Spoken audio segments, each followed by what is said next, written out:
50 gram புளி ஊற வச்சுக்கலாங்க. அதை நல்லா கரைச்சி எடுத்துகிட்டு அதில் தேவையான அளவுக்கு உப்பு, மஞ்சள் தூள், மிளகாத்தூள் சேர்த்துக்கலாம்.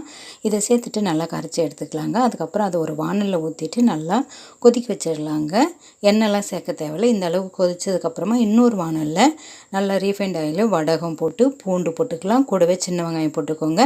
இன்னும் இருந்துச்சுன்னா கூட சேர்த்துக்கலாம். அதுக்கப்புறம் சுண்டக்காய் வத்தல் நான் இன்றைக்கி சேர்க்குறேன். உங்கள்கிட்ட மணத்தக்காளி வத்தல் இருந்தாலும் சேர்த்துக்கலாம். இது எல்லாத்தையும் நல்லா வதக்கிக்கலாங்க.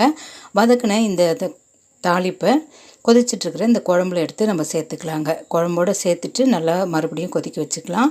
ஒரு 2 நிமிஷம் கொதிச்சதுன்னா அதுக்கப்புறம் சூடாக வடிச்சிருக்கிற இந்த பச்சரிசி சாதமும் எடுத்து நல்லா கிளறிடுங்க. தண்ணி கொஞ்சம் பத்தாமல் இருந்தது, அதனால் வடித்த கஞ்சியை கொஞ்சம் நான் சேர்த்துக்கிட்டேன்.